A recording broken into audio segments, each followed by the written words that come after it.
All right, Herman Moore explains how the Detroit Lions can fix Jameson Williams. I think I ran across this article by mistake and stuff. But shout out to Grand Valley State, man. They beat the hell out of Wayne State yesterday, man. My cousin actually plays for Grand Valley State.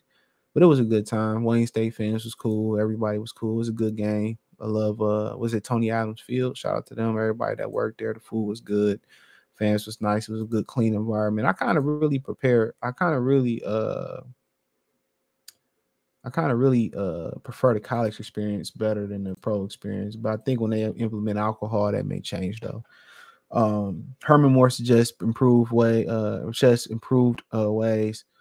to use Jameson Williams. All right, now let's look what he got to say. You know, Herman Moore, one of the greatest Lions of all time. I remember we had his height poster in the basement. You know, he was big time. For those who don't know, as a kid, Herman was the shit. Came out of Virginia. Now, what's so funny about Herman Moore too is we ended up drafting Jermaine Crowell, who was out of and I've done the Forgotten Lions on Jermaine Crowell. I started doing them again next offseason, if I remember. I remember doing it for, Jermaine Crowell. He got injured in his career, but we got him out of Virginia University as well too, and he was going to be the next big Lions receiver. And he ended up getting injured and his career was over.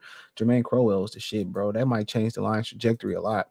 But he says, I think he can be fixed, not quickly, but I think it'll be done very methodically. Here's what I'd do if it were me. I would get him involved. I would move him to the slot. I'll take him from the outside. He's too easy to defend as an outside guy, said Moore. Bring him into the slot occasionally. I don't think he's going to find his thing. But if you put him and St. Brown in the slots and you go split set, 2 receiver set on each side, and you mirror your routes, you will have a person who will defeat the one-on-one. Now,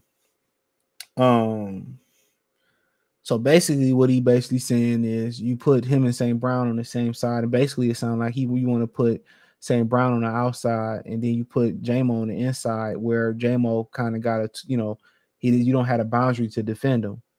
And when you put him on the inside, it's a different game. On the outside, once you able to play one-on-one, once you get your hands on Jamo, one-on-one, you got the boundary to be your second defender.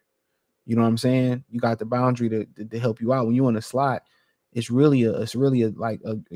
a multiple way go. You can go inside, you can go outside, you can go up, you can go at a 90-degree angle. So basically when you go into that slot, it's a little bit harder to get physical.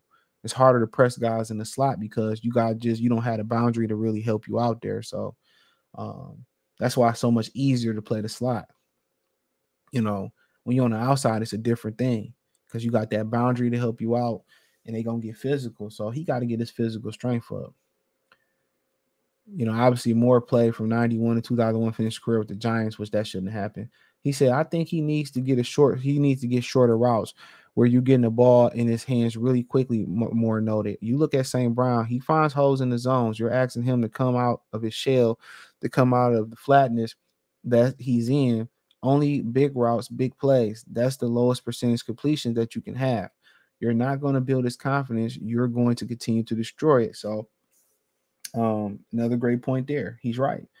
It's kind of like learning, like I talk about how the Pistons be trying to learn to shoot by shooting threes and not shooting, 5 to 10 feet, 10 to 15 feet, and mastering, inside the arc before you go outside the arc. He makes a great point. That's another great thing he's saying again, is that you're not going to get a bunch of high percentage completions by going deep all the time. Those are low completion plays. Now you might be asking, well, that Bucks, he scored a touchdown where they was in bunches. When you bunch them up, that's the reason you go into bunches, is because it's harder to press. You get a freer release, just like on the inside. So he had a free release in bunch because you can't press the guys when they bunching up for real. So for inquiring minds that was asking about that, but that's a very, very good point that he's saying about the low completion rate. So, I mean, he did try to get the ball to him quickly. What's the Carolina game when he threw a quick slant? Even though he was going to the ER if he caught that thing, but he did. He says, put the ball in his hands, give him opportunity to make some moves in the open like he did when he was in college, but also he's going to get some catches under his belt. He's got to touch the ball more, said. If you're not going to let him touch the ball right now, be a part of beating one-on-ones or having really quick routes where he can get in and out of cuts, he's gonna be a story. So he's telling him, get him warmed up, get him some layups. You know how I tell y'all, get some layups, then you start shooting threes, whatever. So that's true. You know, that's true. That's true. That's true.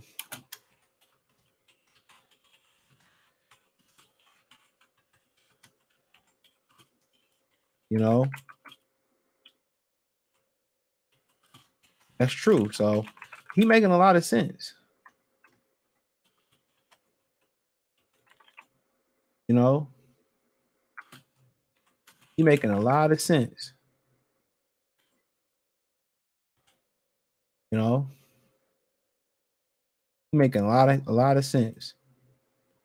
So to me, yep, give him. I mean, you got to find out what it is. If it's the, is it the, but the thing about St. Brown finding those, and I would kind of like be wary about it. Think about St. Brown finding those holes in the zones and all that type of stuff. That takes some skill. That takes some skill. That takes some skills. I'm just keep it real. That take a certain amount of skill to know to do that. So, but I think he's right. I think he's exactly right. For real. They need to get the ball to him quick. They need to give him the ball a lot, throw it to him short. A lot of teams playing them off. Get them in the bubble screen, get them in the quick slant, get them on the digs, all that type of stuff. Like running that over route, run the over route. So then when he start catching underneath, then teams start cheating, then he can run right past them. Then he can run right past them. So he making a lot of sense. He making a lot of sense. He making a lot of sense. So, but I wholeheartedly agree. I wholeheartedly agree, and I think everybody was saying that just throw him in there and make him a full-time player and see what happens.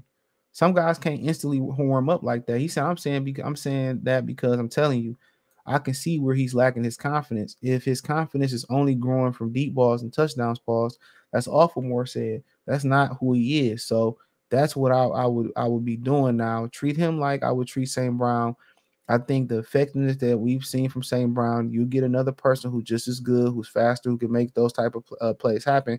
I would love to see what combination of that would look like. And what they basically saying is this: we want to make him a deep threat. We want to make him an outside person because that's what we need. Right? We can't put Khalifa on the outside. Antoine Green ain't ready to be on the outside. So maybe that's why you go get Donovan Peoples-Jones. So he can be that outside guy. Okay. You catch my drift. So he can be that outside guy, and then we can put Jameson and St. Brown in the slide. They need to value that opinion of Herman more because that's exactly what has to happen. You got to understand, Ben Johnson is still a young offensive coordinator. He's a prodigy, but he's still young. So hopefully, in Alabama, I seen him run a ton of routes. To be real, ton of short routes underneath. So I think he's just being misutilized. And let's not no, don't let this go over your head neither. Jeff Okudah is balling over there in Atlanta. He was being misutilized in Detroit as well too. So if you're not going to, play to a player's strength, don't draft guys that ain't ready.